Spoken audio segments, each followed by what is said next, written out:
There are stories that don't just break a person. They tear their soul apart in a way that seems impossible to repair. Stories where, in a single day, everything someone has built, dreams, love, family, and the very reason to keep living disappears in front of their eyes. And this is one of those stories. We live our lives thinking that tomorrow will be like today, that the people we love will always be there, that our home will always be waiting for us. But for Daniel, that illusion shattered in an instant. He wasn't a millionaire. He wasn't a famous man.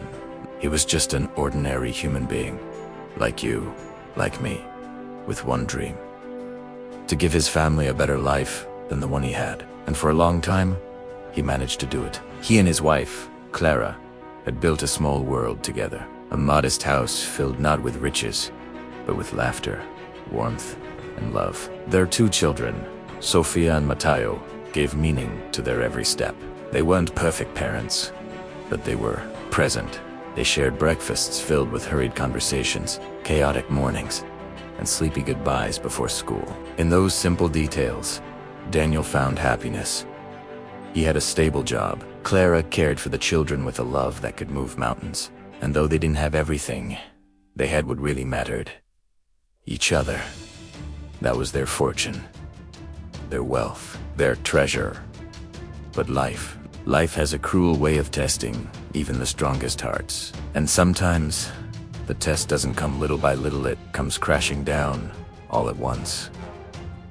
It was an ordinary day, the kind of day no one ever thinks will turn into tragedy. Daniel was returning home, tired but smiling, ready to eat dinner with his family. He could already hear his children's laughter in his mind. But as he turned onto his street, he noticed something strange in the distance. People running, a smell in the air. And then, as he drew closer, his heart stopped. Smoke, flames, sirens. His house, their home, was burning. Daniele froze. His legs refused to move. His brain screamed at him to run, but his body was it felt like time had slowed down. All he could see was the fire devouring everything he loved. He shouted his children's names, his wife's name. His voice cracked in desperation. He tried to push past the firefighters, but they held him back. "It's too dangerous," they yelled. But how could it be too dangerous? His entire life was inside those walls. The people he loved more than his own breath were trapped in there. He fought, screamed, begged, but the truth hit him with a cruelty no one should ever experience. By the time the fire was put out, it was too late. In one single night, Daniel lost everything: his wife, his children, his home, his reason for living. Imagine that for a second. Imagine walking into your house tonight, and instead of laughter, there's silence. Instead of hugs, ashes. Instead of warmth, cold emptiness. That was Daniel's new reality. He collapsed on the street, his hands shaking, his chest aching as if his heart had been ripped out.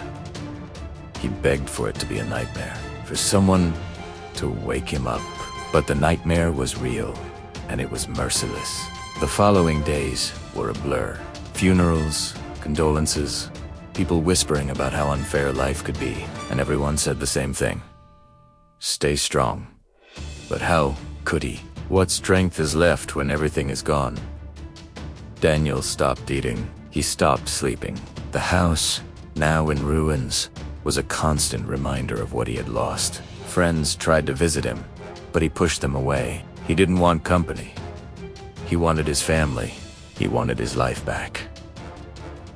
Nights were the worst. He would wake up in the middle of the night thinking he heard his children laughing, only to be met with silence so heavy it felt like it could crush him. He started talking to the air, begging for just one more chance, one more hug, one more moment. And then came the guilt, the poisonous thought that he should have been there, that maybe, if he had arrived earlier, he could have saved them, that maybe it was his fault. Defia didn't he just burn down his house, it burned down his soul.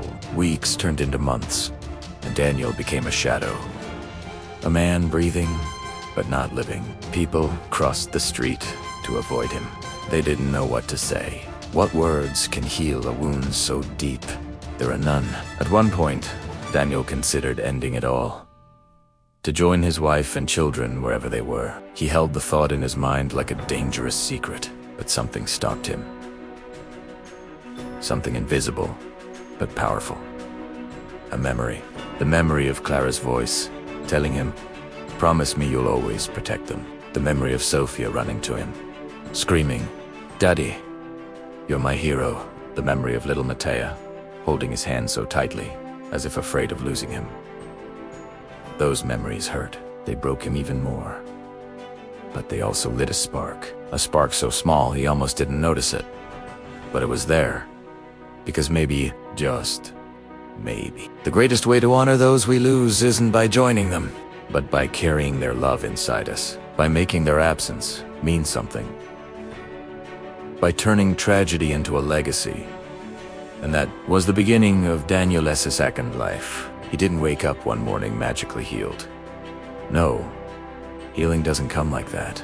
It comes in small steps, in painful decisions, in the stubborn act of refusing to let pain win. The first thing he did was stand in front of the ruins of his house and whisper, "I don't know how, but I'll live. For you?" And with those words, Daniel took his first breath, not as a broken man, but as a man who would rise again. Daniel's decision to live for the memory of his family was not a miracle cure. It was a burden heavier than any stone, but it was also a flicker of hope. He had no plan, no roadmap, and no strength left. But sometimes, survival begins with nothing more than a whisper. I will keep going. The world around him, however, didn't wait for his healing. Bills still arrived. Work still demanded his presence. Neighbors still looked at him with pity, whispering when they thought he couldn't hear. Every day felt like an uphill battle, and yet Daniel forced himself to take one step at a time. At first, it was simple things. Eating a full meal, walking outside, speaking to a friend without breaking down. Each act felt monumental, like lifting mountains. But Daniel reminded himself, Clara would want me to try. Sophia would want me to smile. Matteo would want me to fight.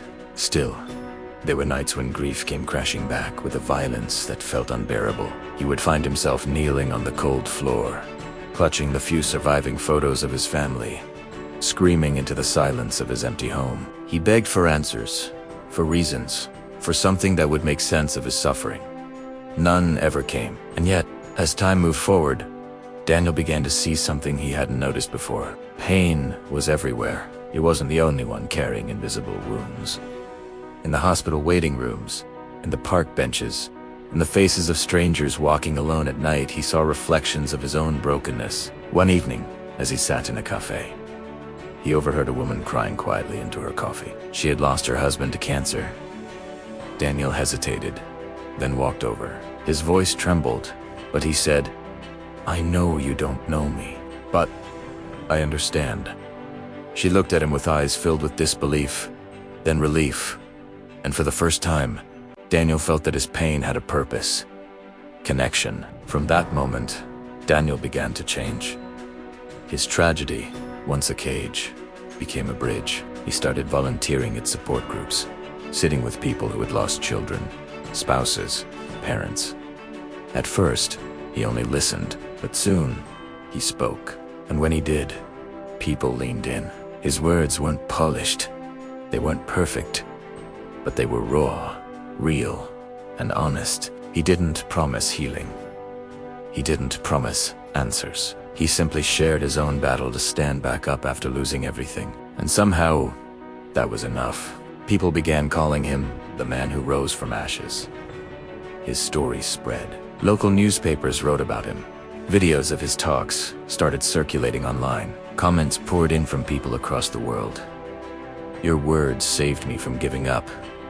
I thought I was alone. Thank you. You gave me the courage to keep living. Daniel never asked for fame. He never sought recognition. But suddenly, his pain had become a lighthouse for millions drowning in their own storms. Still, even as his impact grew, Daniel struggled in silence. Every time he stepped on stage, every time he told his story, he relived the fire. He relived the screams, the loss, the unbearable emptiness. And when the applause faded, he went home to an empty bed, an empty house, and a silence that still cut deeper than any wound.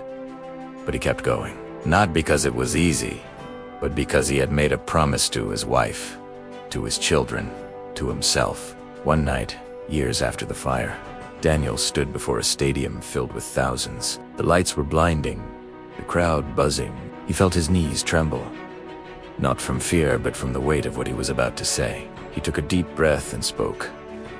I lost my family in one night. I lost my reason to live, and for a long time, I wanted to die too. But I realized something. Pain doesn't have to destroy us. It can transform us. My children are in Tierra with me, but through me, their love still is. And if you've lost someone, if your world has fallen apart, I promise, your story isn't over. You can rise again, you can rebuild, and when you do, you'll shine brighter than you ever thought possible. The crowd fell silent, then erupted in tears, cheers, and applause. Strangers hugged each other. People cried openly. Daniel had turned his deepest wound into a weapon of hope. But the true test came when he was alone again. After the event, he sat backstage, tears streaming down his face. He whispered into the empty air, Clara, Sofia, Mateo, did I make you proud? And though no voice answered, he felt it, a warmth, a presence. As if the love he thought was gone forever was now flowing through every person he had touched. Daniel spent the next years traveling, speaking, writing. His name became synonymous with resilience. Schools, prisons, companies, and communities invited him to share his story. Everywhere he went, lives were changed. And yet, he remained humble, always reminding people, I am not special. I am not stronger than you. I'm simply someone who refused to stay on the ground. But the most powerful moment of his journey came in a small, quiet hospital room. He had been asked to visit a young man who had survived a car crash, but lost his parents in it. The boy hadn't spoken in weeks. He refused to eat, refused to move. Doctors feared he was fading away. Daniel sat by his bed for hours, saying nothing at first. Finally, he leaned close and whispered, I lost my family too, and I thought my life was over. But look at me, I'm still here. And if I could find a way to live again, so can you. For a long moment, silence hung heavy. Then, slowly, the boy turned his head, tears running down his cheeks, and whispered back, Teach me. In that moment, Daniel realized his greatest mission wasn't just to survive it, was to guide others through their darkest nights. Years later, Daniel stood before a monument he had built in honor of his family. Not a grand statue, not a lavish building, just a simple garden filled with flowers, benches, and a plaque that read, From ashes, we rise. It became a place where people from around the world came to remember their loved ones and find hope again. Daniel knew he would never stop missing Clara, Sofia, and Mateo. The pain would never fully leave. But he also knew that love never truly dies, it transforms. It multiplies echoes through the lives we touch. And as he looked at the sky that evening, he whispered, I kept my promise, I lived. For you, and through me, you live too. Tears rolled down his face, but this time, they weren't just tears of pain. They were tears of triumph, of love, of a man who had been broken and rebuilt stronger than ever. Because sometimes, the most inspiring stories are not of those who never fall, but of those who fall so hard the world thinks they'll never rise again. And yet, against all odds, they do. Daniel's tragedy had taken everything from him, but in the end, it gave him something else. The power to ignite hope in millions. His life became proof that even in the darkest night, a single spark can light up the world. And that spark, Washim,